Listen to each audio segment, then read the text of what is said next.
إن الحمد لله نحمده ونستعينه ونستغفره ونعوذ بالله من شرور أنفسنا ومن سيئات أعمالنا من يهده الله فلا مضل له ومن يضلله فلا هادي له وأشهد أن لا إله إلا الله وحده لا شريك له وأشهد أن محمدًا عبده ورسوله اللهم صل على محمد وعلى آل محمد كما صليت على إبراهيم وعلى آل إبراهيم إنك حميد مجيد اللهم بارك على محمد وعلى آل محمد كما باركت على إبراهيم وعلى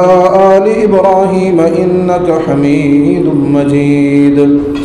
أما بعد فإن خير الحديث كتاب الله وخير الهدي هدي محمد صلى الله عليه وسلم وشر الأمور محدثاتها وكل محدثة بدعة وكل بدعة ضلالة وكل ضلالة في النار أعوذ بالله السميع العليم من الشيطان الرجيم من همزه ونفخه ونفسه يا أيها الذين آمنوا اتقوا الله حق تقاته ولا تموتن إلا وأنتم مسلمون بسم الله الرحمن الرحيم يا أيها الناس اتقوا ربكم الذي خلقكم من نفس واحدة وخلق منها زوجها وبث منهما رجالا كثيرا ونساء واتقوا الله الذي تساءلون به والأرحام إن الله كان عليكم رقيبا يا أيها الذين آمنوا اتقوا الله وقولوا قولا سديدا يصلح لكم أعمالكم ويغفر لكم ذنوبكم ومن يطع الله ورسوله فقد فاز فوزا عظيما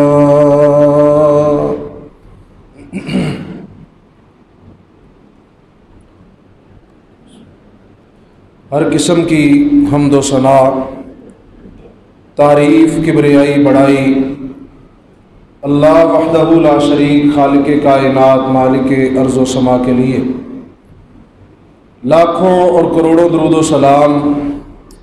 امام الانبیاء حبیب کبریا صدر العلا شمس الضحیٰ بدر الدجا جناب محمد الرسول اللہ صلی اللہ علیہ وعلی آلہ وبارک وسلم کی ذات اقدس و مقدس و مطہرہ پہ محترم سامعین اکرام، گزشتہ خطبہ جمعہ میں آپ احباب نے قرب قیامت کے ایک بہت بڑے فتنہ دجال کے حوالے سے سیدہ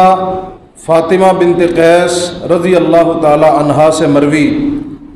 صحیح مسلم کی ایک حدیث مبارکہ، طویل حدیث مبارکہ سماعت فرمائی تھی، جس میں سیدنا تمیم داری رضی اللہ تعالی عنہ ان کی دجال سے ملاقات اور اس کی کچھ تفصیلات جو ہیں وہ بیان کی گئی تھیں،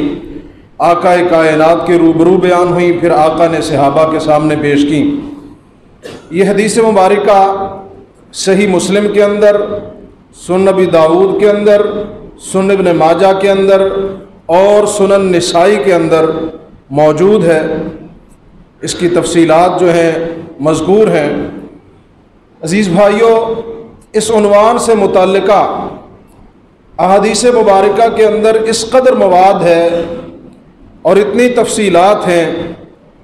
کہ جن کا احاطہ ایک دو خطبات کے اندر ممکن نہیں ہے۔ بہرحال ہم انشاءاللہ کوشش کریں گے کہ آج نہ صحیح تو اگلے جمعے تک جو ہے اپنے اس مواد کو سمیٹنے کی کوشش کریں۔ اللہ کریم ہم سب کو فتنہ دجال سے محفوظ فرمائے اور مالک ہمیں بغیر حساب کے جنت الفردوس کا داخلہ نصیب فرما دے۔ انشاءاللہ کوشش کرتے ہیں۔ میں پہلے تو یہ کوشش تھی کہ 7 عبارات بھی پڑھی جائیں، لیکن میں نے محسوس کیا ہے کہ اگر عبارات پڑھی جائیں تو پھر وقت زیادہ درکار ہوتا ہے، اس لیے مختلف احادیث کا خلاصہ جو ہے وہ میں ان کا مفہوم جو ہے وہ آپ کے سامنے آپ کی گوش گزار کرتا جاؤں گا، تاکہ مضمون کا احاطہ بھی ہو سکے اور زیادہ سے زیادہ تفصیلات جو ہیں ان سے ہم آگاہ بھی ہو سکیں۔ اللہ کریم مجھے اور آپ کو بات سمجھ کر عمل پیرا ہونے کی توفیق دے دے۔ میرے بھائیوں، قرب قیامت کے حوالے سے 3 شخصیات کا جو ہے وہ خاص طور پہ ذکر ملتا ہے، جن میں سے 2 شخصیات پہ اللہ کی رحمت برستی ہے اور ایک ایسا شخص ہے جو اللہ کی لعنتوں کا مستحق ہے۔ جن پہ رحمت برستی ہے وہ جناب سیدنا عیسیٰ علیہ السلام ہے اور جناب سیدنا امام مہدی رحمہ اللہ ہیں، اور تیسرا بندہ جو لعنتوں کا مستحق ہے وہ دجال ہے، یہودیوں کا مسیحا کذاب دجال ہے۔ جہاں تک امام مہدی علیہ الرحمہ کا تعلق ہے تو ان سے متعلقہ روایات کا خلاصہ جو ہے وہ کچھ یوں ہے کہ نبی رحمت علیہ السلام کے فرامین کے مطابق یہ وہ صالح انسان ہوں گے، آقا فرماتے ہیں ان کا نام میرے نام پہ ہوگا اور ان کے باپ کا نام میرے باپ کے نام پہ ہوگا، اور سیدہ فاطمۃ الزہرا رضی اللہ تعالی عنہا ان کی اولاد میں سے ہوں گے، نام محمد ہوگا، باپ کا نام عبداللہ یعنی محمد بن عبداللہ۔ اور یہ وہ مہدی نہیں ہیں جن کا انتظار ایک خاص طبقے کی جانب سے کیا جا رہا ہے، وہ ان کو مہدی بھی اور امام غائب بھی اور القائم بھی اور الحجہ وغیرہ اس قسم کے القابات ان کے لیے انہوں نے مختص کیے ہوئے ہیں اور ایسے القابات کے ساتھ پکارتے ہیں، اور ان کا یہ عقیدہ ہے کہ جب ان کے ساتھ 313 مخلص لوگ اکٹھے ہو جائیں گے تو پھر جو ہے وہ باہر نکلیں گے، کہیں غائب ہیں کسی غار میں، اور پھر وہ باہر نکلیں گے اور وہ اصل قرآن مجید اپنے ساتھ لے کے آئیں گے جو قرآن مجید سیدنا علی المرتضیٰ رضی اللہ عنہ نے مرتب فرمایا تھا۔ حالانکہ یہ سارے ان کا کہیں بھی تاریخ کی صحیح کتب میں یا حدیث میں کوئی وجود نہیں ہے ان باتوں کا۔ تو وہ کہتے ہیں جی وہ اس وقت نکلیں گے اور اصلی قرآن جو ہے وہ ساتھ لے کے آئیں گے اور اس کے احکامات کو نافذ کریں گے۔ بلکہ بعض بدبخت لوگ جو ہیں اس طبقے میں سے بھی کچھ انتہائی بدبخت لوگ بھی ہیں، اور ان کی بدبختی کا عالم یہ ہے کہ وہ امام غائب کے نام پہ امام مہدی کا ذکر کرتے ہوئے ام المؤمنین سیدہ عائشہ صدیقہ طیبہ طاہرہ رضی اللہ تعالی عنہا اور صدیق اکبر فاروق اعظم رضوان اللہ علیہ مجمعین ان کے بارے میں بھی اپنی غلیظ زبانوں کو دراز کرتے ہیں، ان کے بارے میں ایسے ایسے کلمات بولتے ہیں کہ جو ایک مسلمان کے لیے سننے کے قابل بھی نہیں ہے۔ اللہ تعالیٰ ایسے بدبختوں کو غارت کر دے کہ جو اصحاب رسول پہ تان کرتے ہیں، جن کے دلوں میں ازواج رسول کا حیا نہیں ہے، جو اللہ کے نبی کے صحابہ کا حیا نہ کرے، جو اللہ کے نبی کی بیویوں کا مومنوں کی ماؤں کا حیا نہ کرے، اللہ ایسے لوگوں کو غارت کر دے۔ تو یہ جو امام مہدی ہیں جن کا تذکرہ میں کرنے لگا ہوں، یہ وہ مہدی نہیں ہے جن کا انتظار وہ لوگ کر رہے ہیں اور کہتے ہیں جی وہ آئیں گے تو ایسے ہوگا اور ایسے ہوگا، بلکہ یہ وہ مہدی ہیں جن کا تذکرہ اللہ کے نبی صلی اللہ علیہ وسلم نے اپنی حدیث مبارکہ میں فرمایا ہے۔ وہ جن کا تذکرہ کرتے ہیں ان کا نام محمد بن حسن عسکری ہے، وہ 12ویں امام گردانے جاتے ہیں،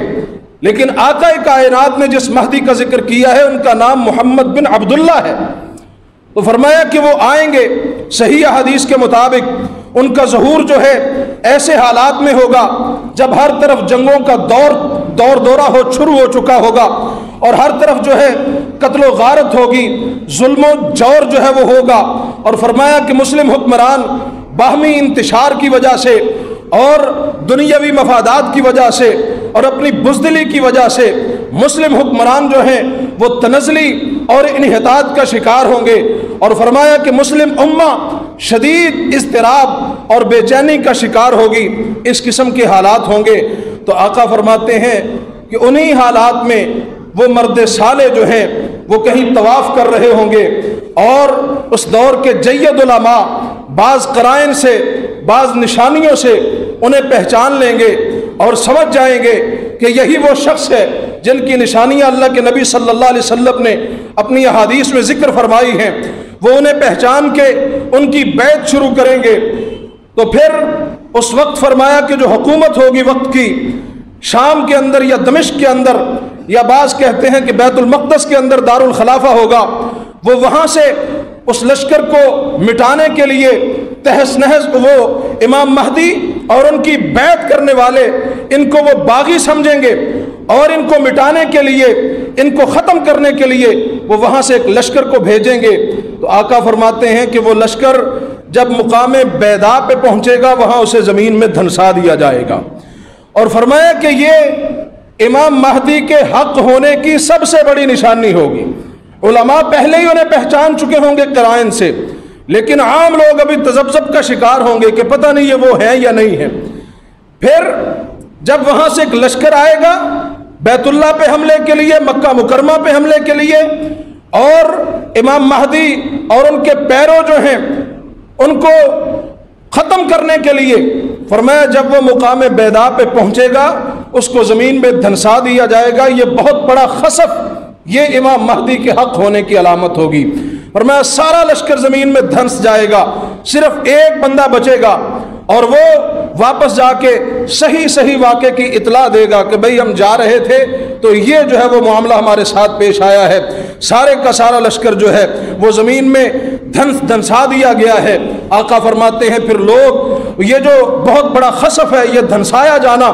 یہ فرمایا کہ اقوام مسلم میں, مسلم امہ میں اس کا چرچا عام ہو جائے گا, لوگوں کے اندر یہ واقعہ پھیل جائے گا. لوگ جو ہیں دور دراز سے, آقا فرماتے ہیں کہ جناب جوک در جوک امام مہدی کی بیعت کرنے کے لیے پھر حاضر ہوں گے. وہاں لوگ آئیں گے دور دور سے اور امام مہدی کے لشکر میں شامل ہوں گے, اور امام مہدی جو ہیں فرمایا کہ وہ پھر 7 سال حکمرانی کریں گے, 7 سال حکومت کریں گے. ان کا دورانیہ جو ہے امامت کے بعد, اس منصب پہ فائز ہونے کے بعد ان کا جو وقت ہے دنیا کے اندر, ایک حدیث میں آتا ہے 5 سال سے لے کے 9 سال کے درمیان ہوگا, اور ایک روایت میں واضح طور پہ 7 سال کے الفاظ ہیں. تو بہرحال ساری روایات کو ملا کے علماء نے جو تطبیق نکالی ہے وہ یہی ہے کہ 7 سال ان کا عرصہ ہوگا زمین کے اندر وہ وقت گزاریں گے. اور آقا فرماتے ہیں, حدیث کے الفاظ ہیں, فرمایا کہ میرا وہ بیٹا, وہ جو محمد بن عبداللہ ہوں گے جو امام مہدی کے نام سے حکومت کریں گے, فرمایا وہ زمین کو عدل سے ایسے بھر دیں گے, امن و امان سے ایسے بھر دیں گے جیسے کہ یہ زمین ظلم و جور کے ساتھ بھری ہوئی تھی. ان کا ظہور انہی حالات میں ہوگا نا, انتہائی خطرناک قسم کے حالات ہوں گے, انتہائی ظلم و جبر کے حالات ہوں گے. تو آقا فرماتے ہیں کہ چند سالوں کے اندر وہ جناب اس طرح زمین کو امن و امان سے بھر دیں گے جیسے کبھی یہاں ظلم و جور کی بادشاہت ہوا کرتی تھی, اور اللہ کریم زمین کے اندر خوشحالی ایسی پیدا کر دیں گے کہ میری امت نے کبھی ایسی خوشحالی نہ دیکھی ہوگی. اور فرمایا کہ زمین اپنے سارے میوے اگا دے گی, کچھ بھی اپنے پاس باقی نہیں رکھے گی. اور آقا فرماتے ہیں کہ مال جو ہے بغیر حساب کے تقسیم کیا جائے گا, مال کے ڈھیر لگے ہوئے ہوں گے. کوئی آ کے طلب کرے گا تو امام یہ نہیں کہیں گے کہ جاؤ بھائی اس کو اتنے دے دو یا اتنے دے دو, بلکہ کہیں گے جاؤ اس ڈھیر سے جتنا چاہتے ہو لے لو. بغیر اللہ اتنی فراوانی نعمتوں کی فرما دیں گے. اور فرمایا کہ زکوٰۃ دینے والے زکوٰۃ ہاتھ میں لیے پھرتے ہوں گے, زکوٰۃ لینے والا کوئی ملتا کوئی نہیں ملے گا. اللہ اکبر کبیرہ. اور صحابی رسول فرماتے ہیں کہ آقا کائنات نے میرے کندھے پہ ہاتھ مارا, ایک روایت میں ہے میری ران پہ ہاتھ مارا, اور مجھے مخاطب کر کے کہا اے میرے صحابی یہ جو باتیں میں تمہیں بیان کر رہا ہوں یہ ایسے ہی حق ہیں جیسے تیرا اس وقت یہاں ہونا حق ہے, جیسے تو اس وقت بیٹھا ہوا ہے اور تیرے یہاں بیٹھنے میں کوئی شک نہیں ہے. یہ جو باتیں میں نے تمہیں بتائی ہیں یہ اسی طرح حق ہیں, ان باتوں کے ہونے میں بھی کوئی شک نہیں ہے. میرے آقا نے 14 صدیاں قبل یہ باتیں بتلا دیں. اور میرے بھائیوں یہ جو باتیں میں نے پڑھی ہیں اور جو آئندہ پڑھوں گا یہ ساری کی ساری آپ کتب حدیث دیکھیں, حدیث کی اکثر کتب کے اندر ابواب الفتن کے اندر, کتاب الفتن کے اندر یہ روایات موجود ہیں. یہ ساری کی ساری صحیح البخاری کے اندر، صحیح مسلم کے اندر، سنن نبی داود کے اندر، سنن نسائی کے اندر، جامع ترمذی کے اندر، سنن ابن ماجہ کے اندر، اور جناب والا مستدرک حاکم میں، مسند احمد میں، مسند ابو یعلا میں، طبرانی کبیر میں، البدایہ والنہایہ میں، ابن حبان میں، مصنف ابن ابی شیبہ میں، مجمع الزوائد میں، اور سلسلہ احادیث صحیحہ کے اندر، یہ حدیث کی ساری جو کتابیں ہیں ان کے اندر یہ سارے واقعات ڈیٹیل کے ساتھ، تفصیل کے ساتھ آپ کو ملیں گے۔ چونکہ مضمون طویل ہے اور وقت قلیل ہے، وقت بہت تھوڑا ہے، اس لیے احاطہ ممکن نہیں ہے۔ آپ خود کوشش کریں،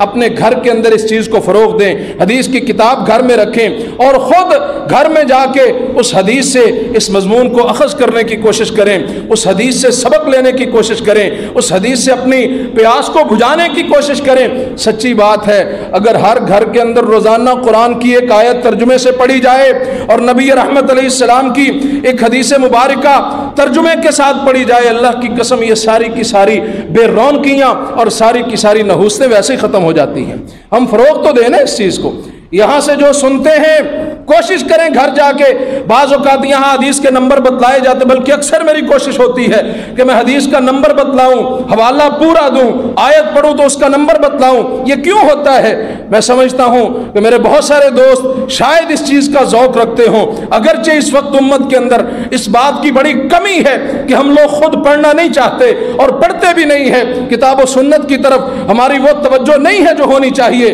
ہاں، دنیاوی علوم کے اوپر ہماری بڑی توجہ بھی ہے، بڑی کوشش بھی ہے، اور بڑے جناب والا ہم پاپڑ بھی بیلتے ہیں، لیکن حدیث مصطفیٰ ہو یا کتاب قرآن مجید ہو، اس کو سیکھنے سکھانے کے لیے، سمجھنے سمجھانے کے لیے، پڑھنے پڑھانے کے لیے ہمارے پاس کوئی وقت نہیں ہے۔ یہاں بتانے کا مقصد یہ ہوتا ہے کہ میرے بھائیوں،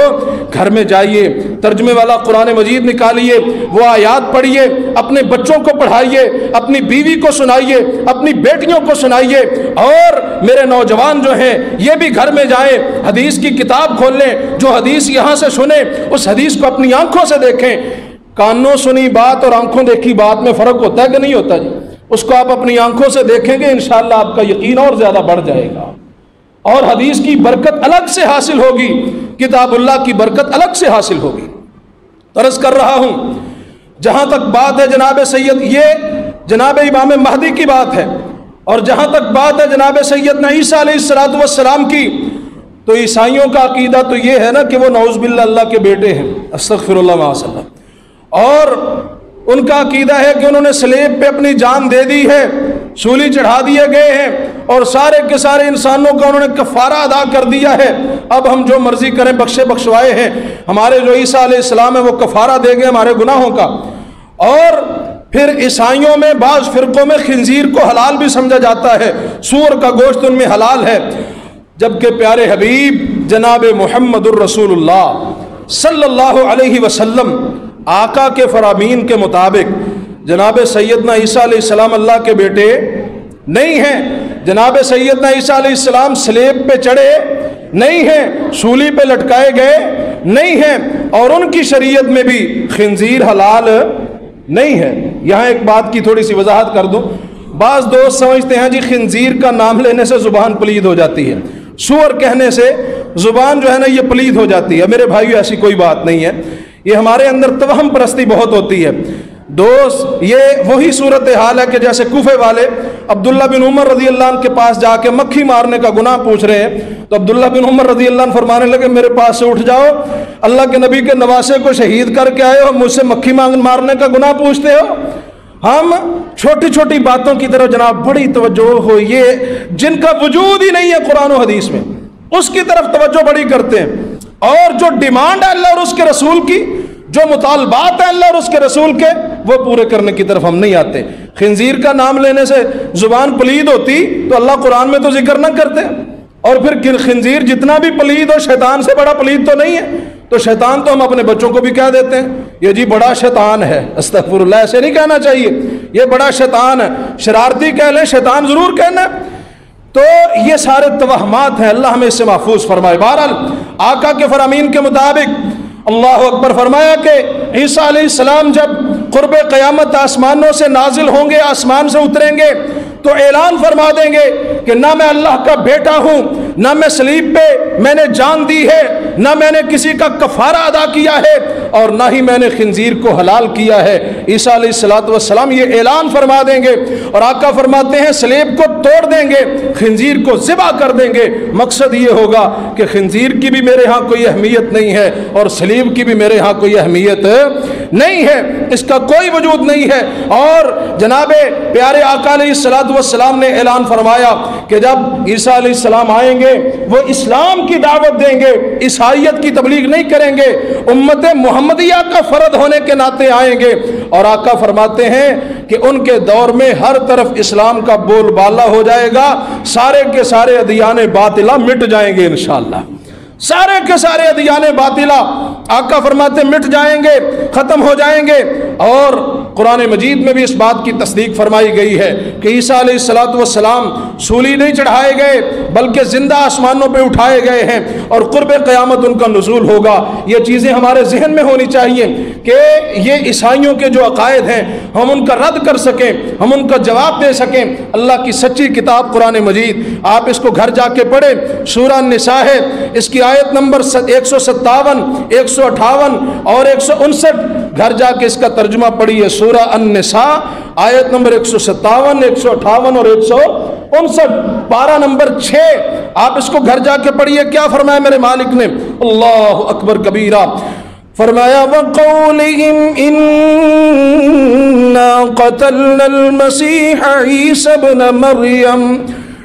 ابْنَ مَرْيَمَ رَسُولَ اللَّهِ وَمَا قَتَلُوهُ وَمَا صَلَبُوهُ وَلَكِنْ شُبِّهَ لَهُمْ وَإِنَّ الَّذِينَ اخْتَلَفُوا فِيهِ لَفِي شَكٍّ مِّنْهُ مَا لَهُمْ بِهِ مِنْ عِلْمٍ إِلَّا اتِّبَاعَ الظَّنِّ وَمَا قَتَلُوهُ يَقِينًا بل رفعه الله إليه وكان الله عزيزا حكيما وإن من أهل الكتاب إلا ليؤمنن به قبل موته ويوم القيامة يكون عليهم شهيدا۔ مالک نے اعلان فرمایا، میں یہ ایسے کہتے ہیں عیسیٰ علیہ السلام جو سولی چڑھ گئے، قتل ہو گئے، نعوذ باللہ معاذ اللہ۔ اللہ فرماتے ہیں ایسی کوئی بات نہیں ہے، عیسیٰ علیہ السلام نہ سولی چڑھائے گئے ہیں نہ قتل کیے گئے ہیں، بلکہ ہم نے ان پہ خلط ملط کر دیا معاملہ۔ یہ بیچارے شبہ میں پڑ گئے ہیں، اپنے ہی بندے کو سولی چڑھا کے سمجھتے ہیں عیسیٰ علیہ السلام کو چڑھا دیا ہے۔ اور اللہ فرماتے ہیں کہ وما قتلوہ یقینا، عیسیٰ علیہ السلام کا قتل نہ ہونا یہ یقینی بات ہے۔ اور فرمایا اللہ اکبر کبیرہ، فرمایا کہ عیسیٰ علیہ السلام نہ قتل کیے گئے نہ سولی چڑھائے گئے، بل رفعہ اللہ الیہ، بلکہ اللہ نے ان کو زندہ اپنی طرف اٹھا لیا ہے، آسمانوں پہ اللہ نے اٹھا لیا ہے۔ اور عیسیٰ علیہ السلام جناب قیامت کے قریب اتریں گے۔ سیدنا نواس بن سمعان رضی اللہ عنہ سے مروی ایک طویل حدیث ہے جس کا کچھ حصہ ہم پڑھتے ہیں، یہ بھی صحیح مسلم کی روایت ہے، حدیث نمبر 2937، فرماتے ہیں کہ آقا نے فرمایا اللہ کریم حضرت عیسیٰ علیہ السلام کو زمین میں بھیجیں گے، اور وہ دمشق کی ایک جامع مسجد جناب اس کے مشرقی حصے میں موجود ہے، اس کے سفید مینارے پہ اتریں گے، اور دو زرد رنگ کے کپڑے انہوں نے پہنے ہوئے ہوں گے، دو فرشتوں کے کندھوں پہ ہاتھ رکھے ہوئے ہوں گے، اور ان کے بال گھنگھریالے اور زرد رنگ کے درمیانے قد کے بڑے ہی خوبصورت انسان ہوں گے۔ اور جب وہ اپنے جناب سر کو ایسے جھکائیں گے ایسے محسوس ہوگا کہ جیسے ان کے بالوں سے پانی کے قطرے گر رہے ہیں، حالانکہ ایسی کوئی بات نہیں ہوگی، یہ بھی ان کا ایک اعجاز ہوگا۔ تو فرمایا کہ جناب عیسیٰ علیہ السلام دو فرشتوں کے بازوؤں پہ زرد رنگ کے کپڑوں میں ملبوس دمشق کی مشرقی حصے کی جامع مسجد کے سفید مینارے پہ قیامت کے قریب امام مہدی کے ظہور کے بعد فرمایا ان کا نزول ہوگا۔ امام مہدی کے ظاہر ہونے کے بعد وہ زمین پہ آئیں گے، اور آقا فرماتے ہیں کہ جناب عیسیٰ علیہ السلام